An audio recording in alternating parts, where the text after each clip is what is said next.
And I have seen the manifestations of the neglect of oneself, and by collectively the neglect of our health care as a country and as a people.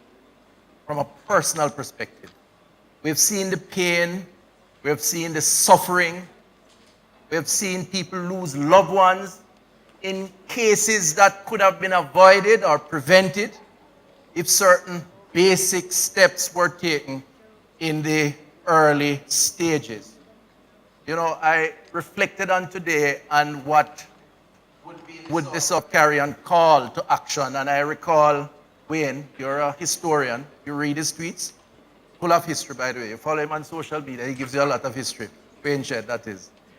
I recall when the astronaut on Apollo 13 saw trouble coming and cried out loud, which eventually became a popular movie, to the base back in Houston, Texas, said, "Houston, we have a problem." I don't know if you remember that movie. Well, I'm telling you, Jamaica, we have a problem as it relates to public health. And it is a serious problem. The studies and the data that both Wayne and Philip spoke to has brought it even more closer to home to us in public health than it has been before, because it is current and it is showing worrying trends. The Jamaica Health and Lifestyle Survey 3, 2017, which was released less than a month or so ago, Dr. Webster, tells us, as was said earlier, that 1 in 3 Jamaicans are hypertensive, the high blood pressure, silent killer that Philip spoke about.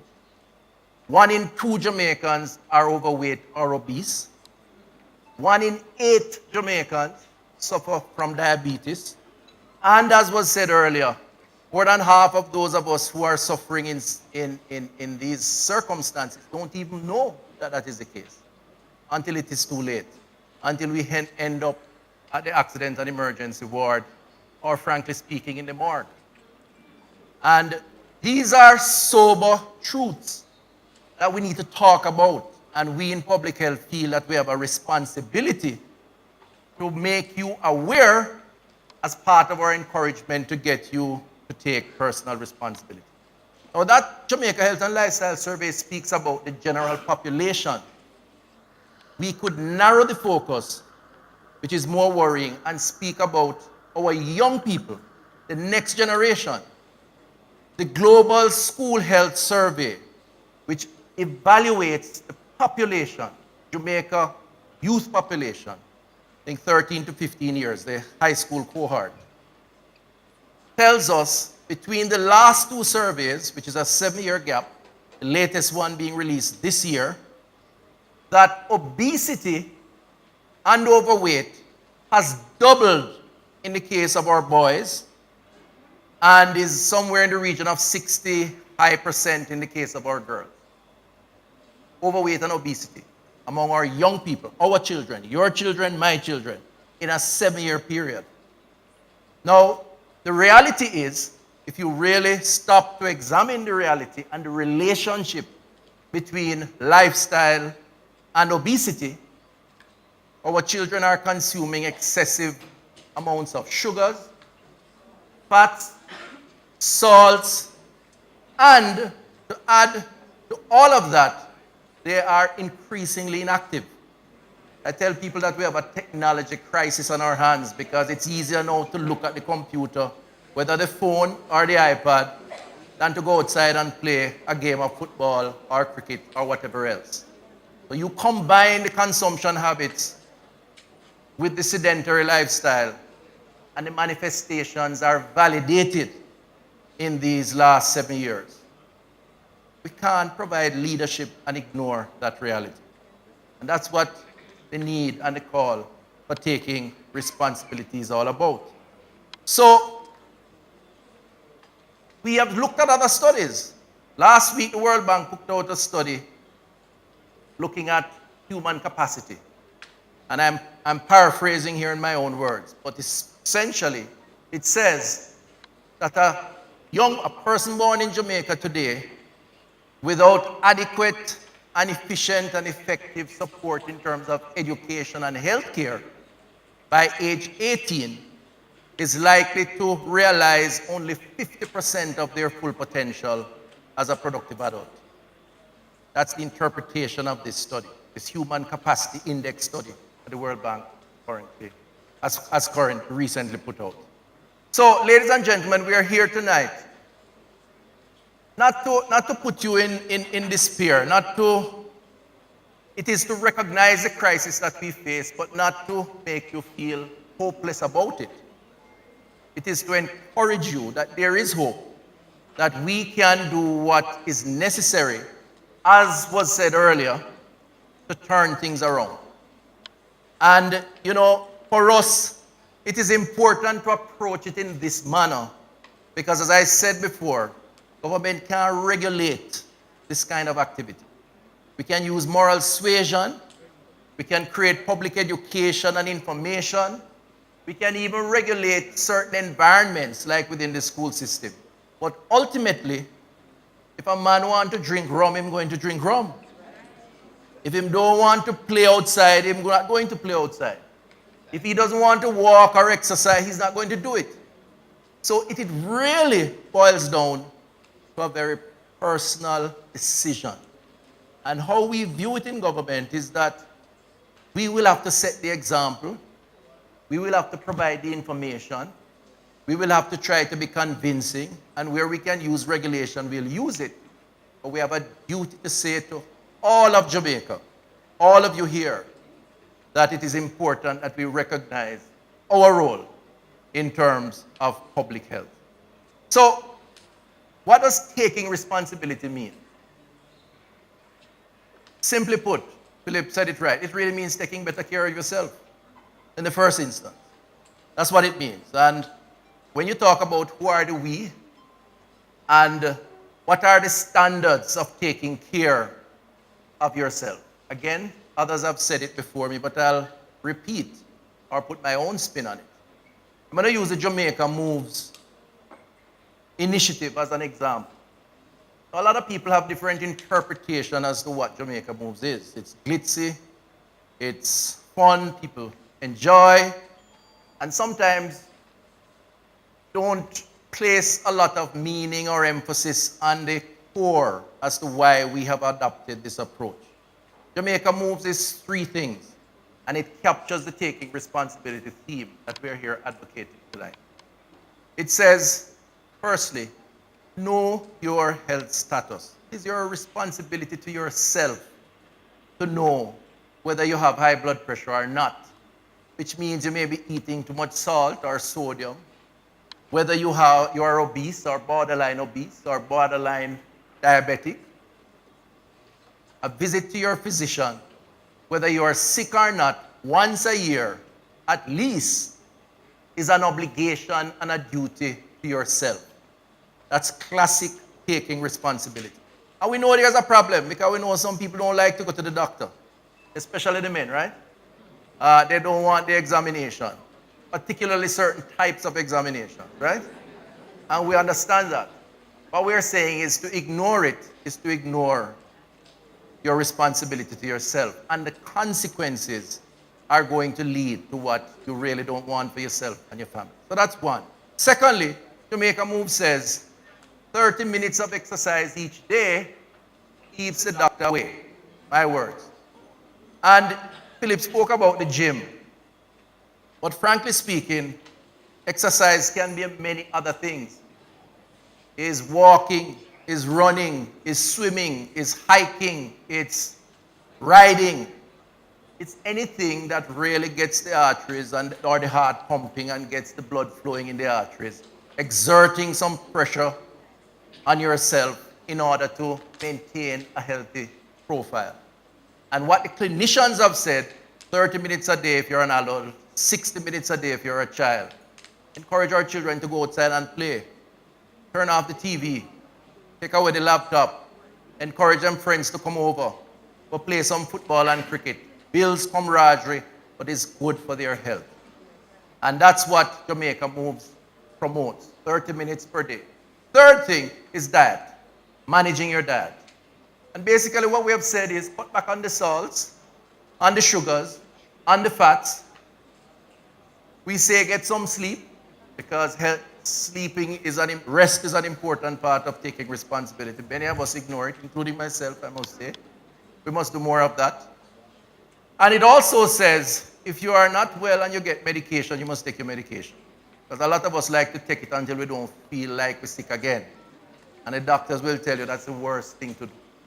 Those are very basic guidelines. And as I said to you here today, the government can't legislate that.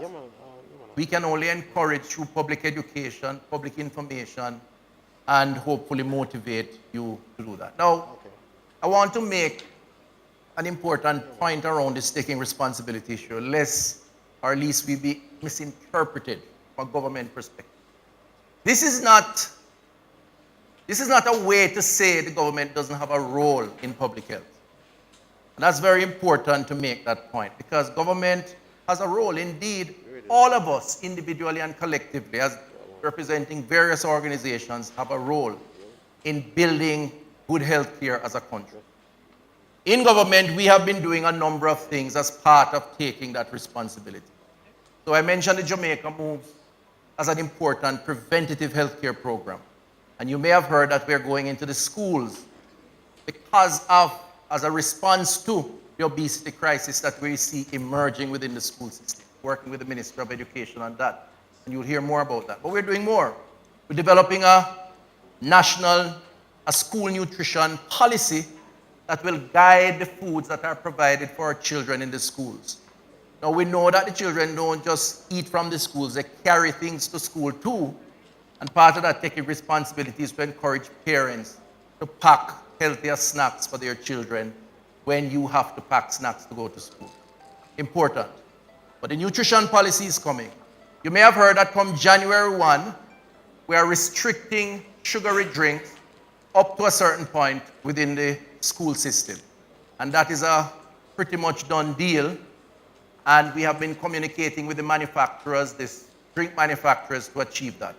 And that is part of our role as government, to create an environment that is sanitized sufficiently to give our young people a better option. But we're doing more. We have a food industry task force that's looking at things like labeling. We have a mental illness and homelessness task force that is putting more people to deal with the issue of mental illness, which is critical. Comprehensive tobacco legislation, which is coming next year, to create greater restrictions and information about tobacco usage and to discourage it. Similarly, an alcohol policy to do the same. In terms of hard assets, we're developing a new children's hospital. And let me be the first to say is a carryover from the previous administration. It's join up government. We're working together on that. And nothing is wrong with that. That's a positive thing. We just completed a 5-hospital study by UNOPS, and you will hear more about that, but there are a number of hospitals, including Mandeville Hospital, that is slated for some upgrading and expansion, which will benefit those who need hospital care. Listen out for that, because that is coming. We are going to be, of course, completing the Cornwall Regional Hospital and a major overhaul and renovation. We are training more nurses and specialist nurses. You may have heard that we have sent nurses now to China to do clinical rotation, another batch going to the UK next year in order to expand the cadre of nurses because of the limitation of our own clinical space. We're expanding on that. And in the months to come, you will hear more about a health information system that is going to be introduced in order to manage patient care. Finally, not the only initiative, but one I think worth mentioning, which is us now taking responsibility. We believe it is important to improve the quality of customer care between the hospital staff and patients that go for care. And today I was launching our compassionate care program at the St. Anne's Bay Hospital, the 4th stop. And we're not stopping until we go through all hospitals in Jamaica, because we believe that patients have rights, they have responsibilities. Our clinicians do a great job, but we have some gaps in terms of the customer service component of our public health system. And we're working on it, and I believe the team recognizes it and are committed to making it happen. So we are taking responsibility, I believe, as a government. It's It's a work in progress. We're not perfect. But we want the message to be holistic. And we want all concerned to recognize that the challenges that we face as a country requires more from individual responsibility. And it's not a benefit to the government. Well, it would in some instances because it would be less strain on the public health system. But frankly speaking, the ultimate benefit is to you, the individual, the family, the community, friends, and by extension, the country. There's one other thing I want to mention,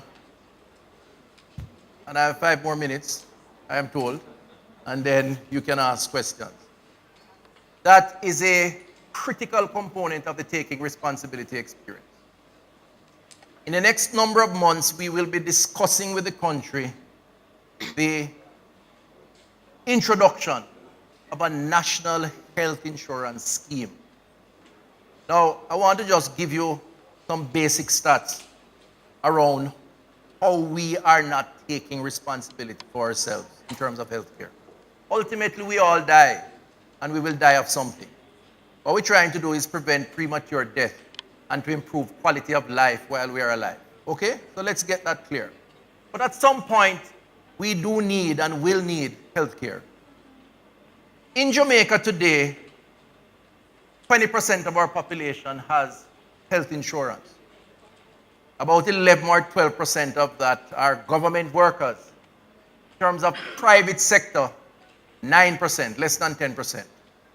Quick comparison with Bahamas, it's 45%. If you go to some of the other countries, it's 50, 60, 70%. If only 20% of our population has insurance, it means 80% don't. Now, you understand where that ends us up when we need health care. It leaves us to the mercy of the public health system. Now, I represent the public health system and I want to think it's a good system, but frankly speaking, it's good for people to have options too. And the extent to which we take responsibility for our personal health and recognize that at some point we would like to have options as to where we seek that help when we need it is the extent to which I believe as a country we are underinsured and we have overlooked one of the most critical components of our own health and wellness and productivity as a people. Now, I don't know if it is the private insurance fault, the companies, because they're not offering enough creativity to the packaging of insurance, or it is the free healthcare mantra that has caused people to be complacent and think that, it's there, so I don't need it. But I would urge us, and the government is seized with the importance of it. We have a consultant who has just completed a report. In the months to come, we are going to be announcing a health insurance scheme.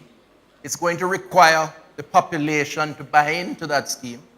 It might require workers to subscribe to the scheme and contribute to the scheme so that when they need it, it is there.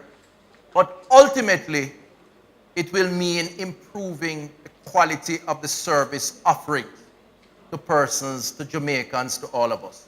And I urge all of us to recognize the need to put away something for a rainy day as part of the taking responsibility mantra that we are preaching and promoting going forward. Ladies and gentlemen, this is a collaborative effort. Government can't do it alone. You can't do it alone. Collectively, we have to do it together. So the call here this evening at this launch of our island-wide Taking Responsibility tour is to solicit your support as part of this society and this community, to recognize the need because of the crisis we face, recognize that we can solve that crisis if we do certain things differently, and become advocates for the cause to advance a society that is healthier, and by being healthier can enjoy a better quality of life. That's the call. So we ask you to sign up. It was Eleanor Roosevelt who said, in the long run, we shape our lives and we shape ourselves. The process never ends until we die, and the choices we make are ultimately our own responsibility. I believe that. And from a public health perspective, we in the halls of providing the service, whether at the policy level or as a clinician or as a governance structure or an administrator, we believe that we have to not just provide a service to cure, but be advocates for prevention. And we need all of you to be part of that prevention. So I thank you for coming.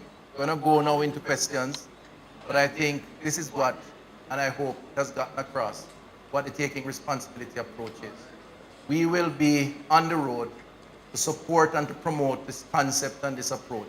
And frankly, we're looking for volunteers. So those who are so interested, sign up with us at the back, and we will find a role for you, because we really are about mobilizing an entire country. Thank you very much. God bless you.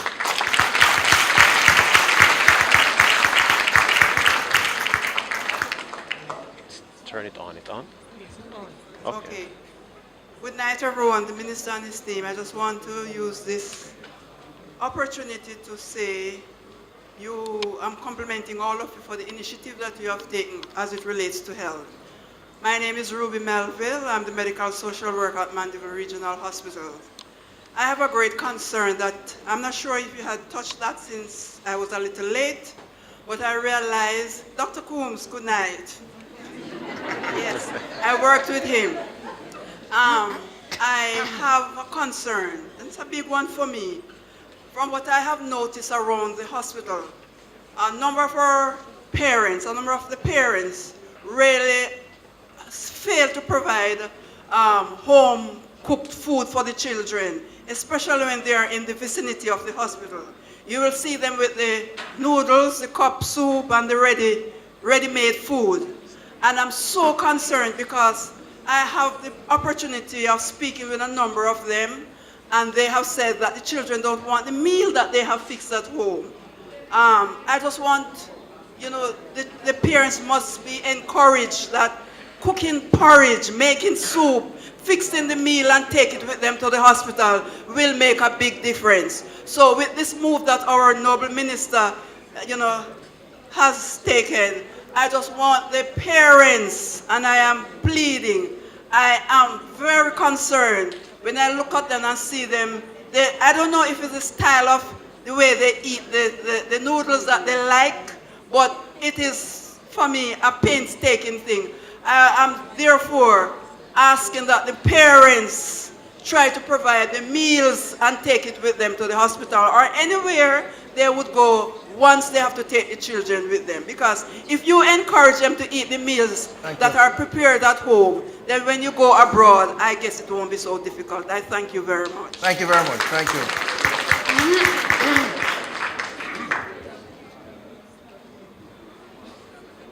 Good evening, Minister and your crew. Very good program. I am committed. I would like you to suggest that you focus on, especially for the children, an ingredient called MSG, monosodium glutamate. A lot of the children are consuming it in this thing they call cheese tricks. While I believe that your technical team will be well equipped to do a study on that. I have researched this MSG for a number of years, and especially for children, it is debilitating. The other matter that I'm going to bring to your attention is to ask your ministry to conduct some tests on the tomato paste that is coming into this country. A lot of children can't get enough of tomato ketchup. A few years ago, this country was importing approximately 18 million pounds of tomatoes in the form of tomato paste. And it is my understanding that, and I don't want to be an alarmist here now, I'm just going to ask you to take a look at that, to ensure that the quality of the paste that's coming in is not compromising the health, especially of our children. If we can do that, along with the sugar drive that you decrease in sugar, we'll make headway that we won't believe. Thank you very much, Minister. Thank you. These are all expressions of concern, so I don't need to respond. We'll respond at the end, if that's all right. Thank you. Go ahead, sir. Hello, everybody. Good evening, and welcome to our minister and the panelists. Thank you very much for a fascinating presentation. I'm Stafford Horton of Horton's Pharmacy. I've been a pharmacist for over 50 years, so I'm involved in the healthcare business for a long, long time. Minister, I am fascinated, and we are fascinated with the proposal of a national health insurance scheme. However, there is also talk of NIDS, a national ID system. How are the two going to be integrated? Thank you.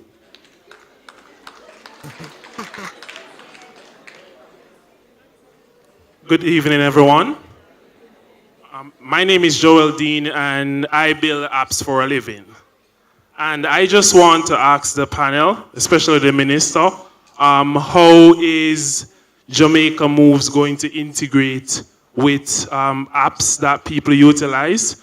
Because one thing we can't ignore, the spread of Instagram and WhatsApp and Facebook has been extreme, and people really love to utilize these technologies. So if we could somehow have, say, a parish competition where different parishes are competing to see which parish is the healthiest, say a Jamaica Moves app that tracks who is running the fastest or something like that, that could help to spread the engagement of the population.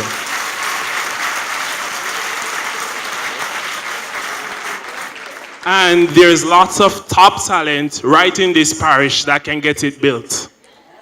All right.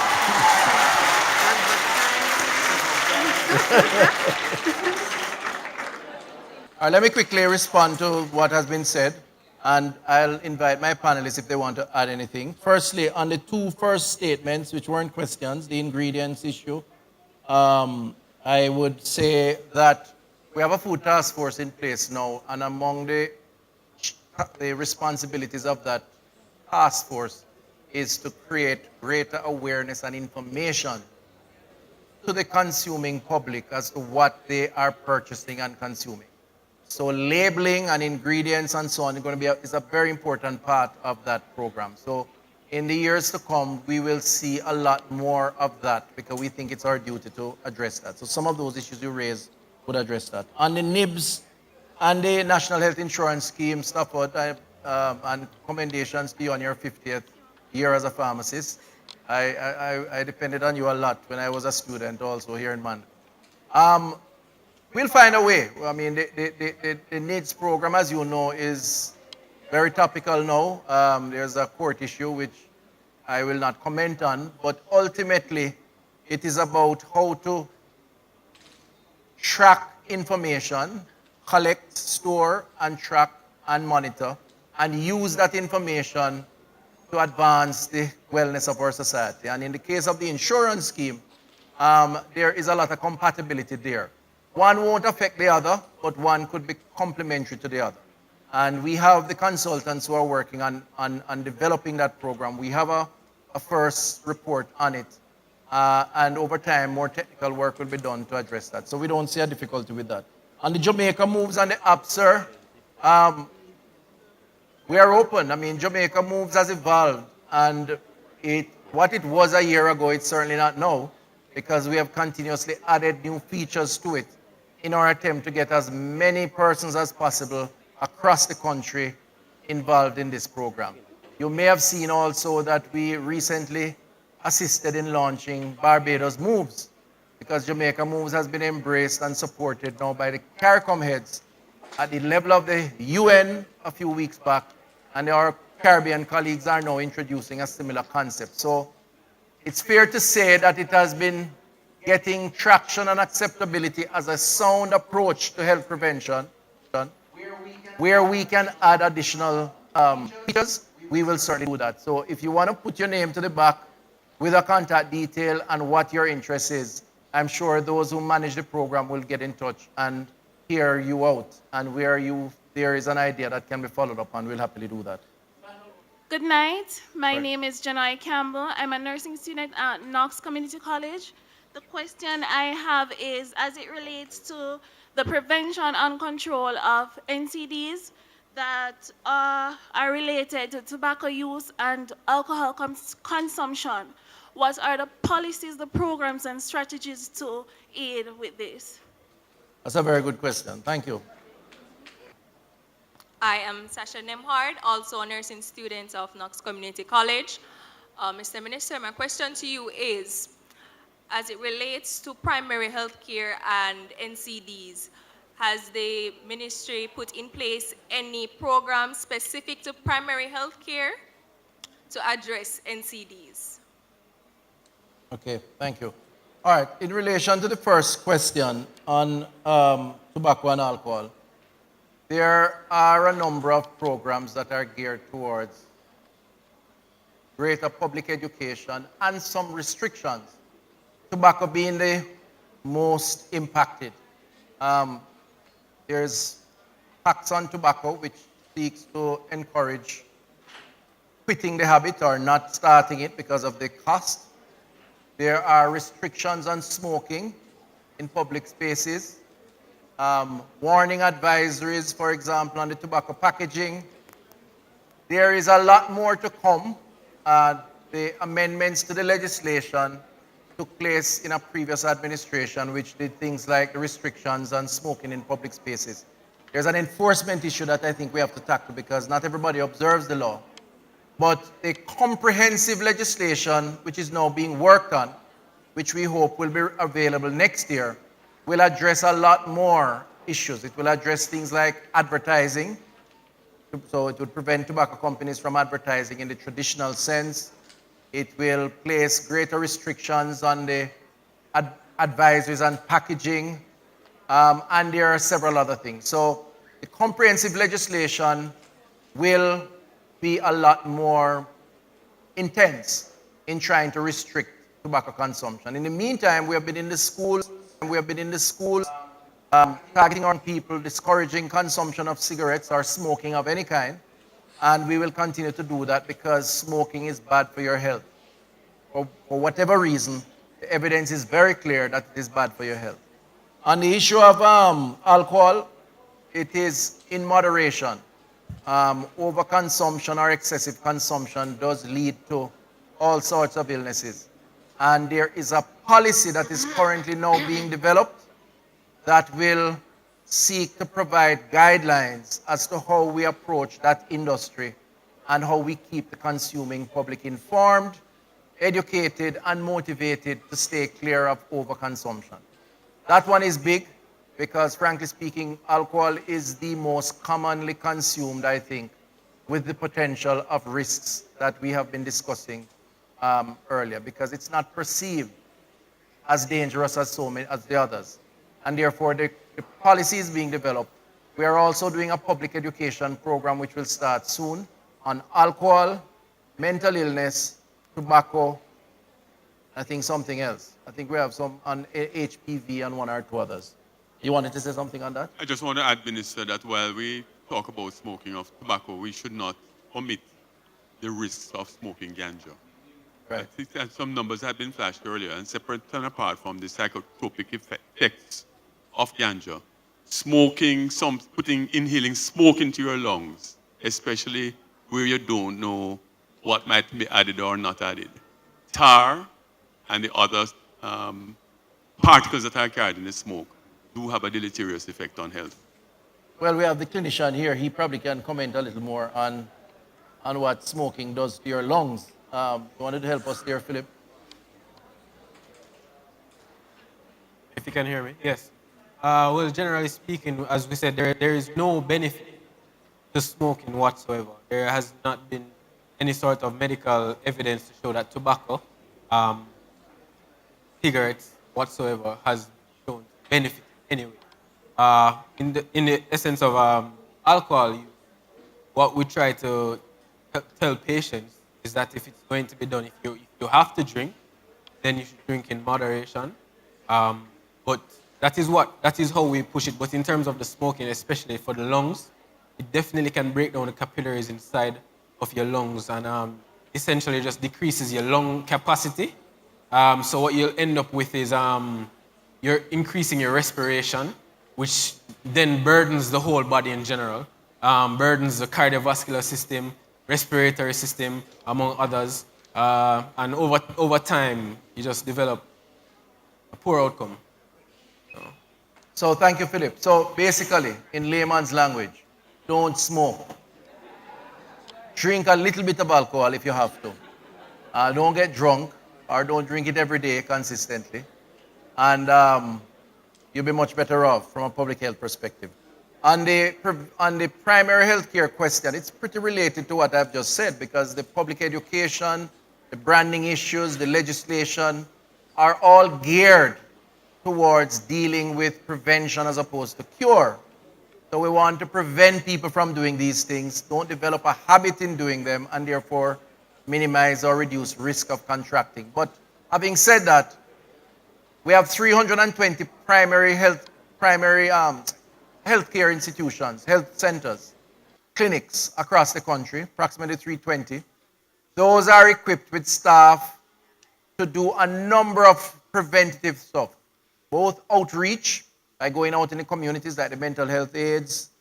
You want to get into communicable diseases, the vector control people. The persons in these communities who go to these health centers not only get curative services, they also get advisory services around health and wellness. So part of the network of primary health care facilities is to provide preventative care. At the higher corporate level or regional level, we do things like the public education programs like this one, advertising and so on, in order to promote. Jamaica Moves is also one of them, by the way. That's the whole idea of getting people to exercise and eat right, part of the preventative method. Thank you. Any other? Oh, there are a couple others. Go ahead. Yes. Yes, my name is Ruth Ann Gale. I'm a teacher education student at Northern Caribbean University. I don't have a question. I have a comment, and a commendation. I must commend you on the plan to educate our children on non-communicable diseases. I believe that if our children are educated, if we find a way to package the information to them, I believe that that can cause a great change. Most of us know the power of habits, and the truth is, the older we get, the harder our habits are, the harder it is for us to break our habits. So if we can educate our children and help them to form healthy habits at a young age, I think that we have hope in Jamaica. Thank you very much. I must commend you. Yes. So that's pretty much it. But I also want to say that how we package the information to them is very important. We need to find creative ways to reach them. And by reaching the children, you also reach the older ones, the parents, because many times children are the ones who educate their parents about certain things.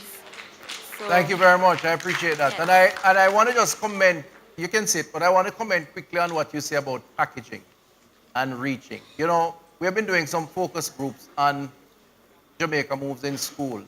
And part of the program is to promote greater consumption of water as opposed to sugary drink. Because there is a tradition where people feel that if they don't drink something sweet and they have to drink water, then they are inferior or they are representing a poorer class, and it's tabooed, it's stigmatized. And you know, in talking to these youngsters, I am told by the team, the question is, water is good for you, drink more water. They don't relate to that. but water makes your skin look pretty. They relate to that. So it reinforces the point about messaging and why messaging is so important. But the other point I'd make about that is in public health, you have the clinical evidence to support the fact that if we do certain things, we're vulnerable to get sick. Salts, the sugars, the fats, the alcohol, the tobacco. But nevertheless, we do it anyway. And so it's not just about the data and the facts. It is how you package and present and get people to change lifestyle and habits. And part of the Jamaica Moves initiative is actually to try and find a fun way for persons to buy in to a change of lifestyle. Because you could always tell people to exercise, but does it mean anything to them if they're not used to it? But if you make it fun, they may actually enjoy it and do more of it. And so we're talking about fundamental shifts in behavior. And I say the packaging is as important as the message. So you're absolutely right. Thank you very much for that point. Yes, Yes, good night. I am Michelle Roberts. One of the comments I want to make is that even with the cup soup, you can get it to buy over by the hospital.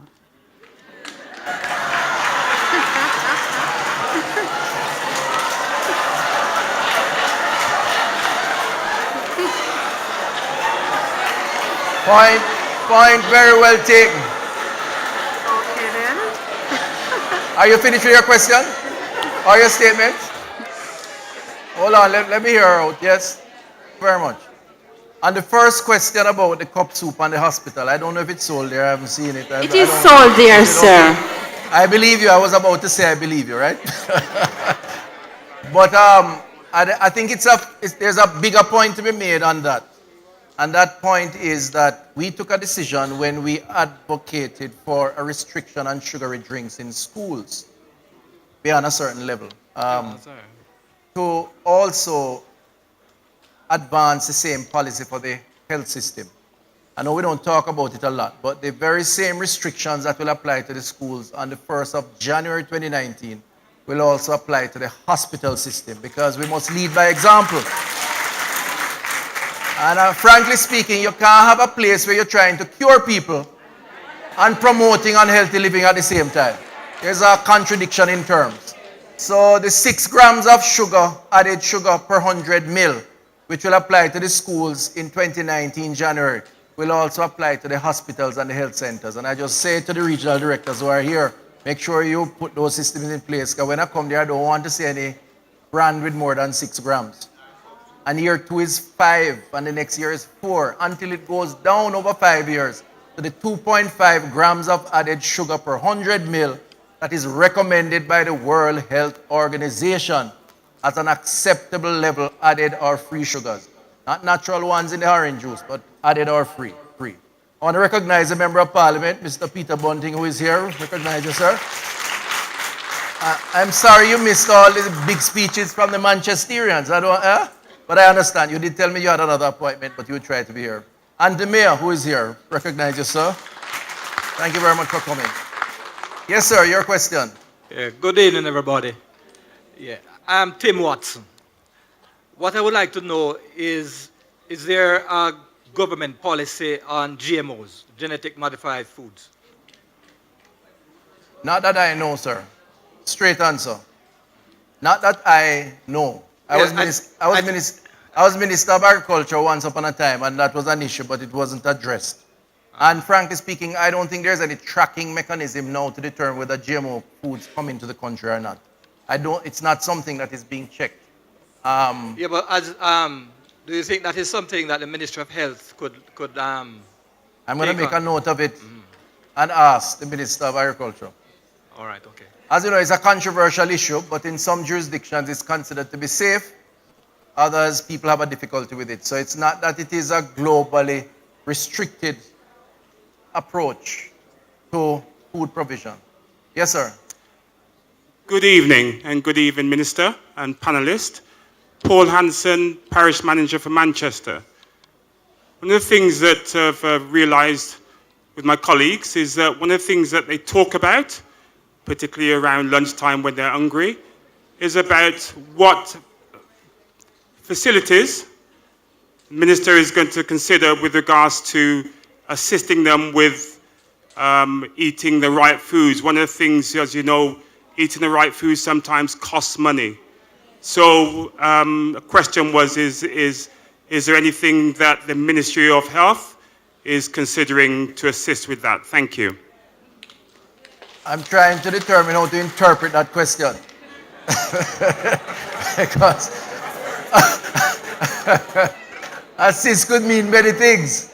And I don't want to misinterpret what it means. Sir, we're assisting by helping persons to understand what is good for them and what is not. And believe me, that's an important thing. And that's a role of government, to advocate, to educate, to inform, so that you make informed decisions. So the Food Task Force and the things like labeling and ingredients and so on, we're also pushing certain types of products that are healthy. So we'll tell you, for example, in my agriculture days, I used to say eat sweet potato rather than eat rice. Because sweet potato is complex carbohydrates, it breaks down better, it's better for the body, very healthy product, and it's a locally produced product. And it's a reality, it's a fact. On a Sunday, you don't have to eat, I can do sweet potato as opposed to that. We will provide information. We also want to provide facilities to help you to exercise, work out as an important part. And the mayor is here, and I'm going to remind him that I met with the mayors some time ago in Montego Bay and the Minister of Local Government. And as part of the Jamaica Moves initiative, we agreed, all of us, that the mayors would identify a public space in each town, and we would team up together and create a walking trail for the general public and brand that walking trail with healthy messages to encourage greater levels of exercise. We would also work to put gym instructors to give periodic workout sessions in these parks. And the mayor is here, and he's saying that yes, he remembers, and we need to get together and discuss that. We're working on it. That's very good. I don't know if the member of parliament want to use the mic and say anything to encourage health and wellness, or he's okay. I mean, he works out. So there's a mic there, sir. You can just encourage your constituents, because we're trying to restrict the burden on the Mandible Hospital. Good evening, Minister, distinguished guests, members of the medical fraternity, ladies and gentlemen. I'm always happy to work with my friend Chris to promote healthy lifestyles. I even made him turn me into puppy show in the Mandible Park, trying to fling shoulder and everything where I don't know if my reputation has recovered from it up to now. But as I told him then, you know, in the interest of the health of my constituents, I'm willing to turn myself into puppy show. But seriously, we are committed. This is not a controversial or partisan issue. This is an era where we can have bipartisan support, and we have no problem, and I personally have no problem supporting Chris and the team, or maybe I should say minister, I don't want to seem too friendly. It's fine. Either way, and the team here to promoting healthy lifestyles, healthy diets, getting moving, taking responsibility for your own health. I've shared with you, Chris, one of the most distressing things for me as an MP is seeing the number of my constituents, particularly as they get older, who have lost a toe or a foot or something due to the complications. Diabetes may have started as hypertension and sight problems, and oftentimes just management of the issues in the early stages would have prevented it from reaching to the end stages.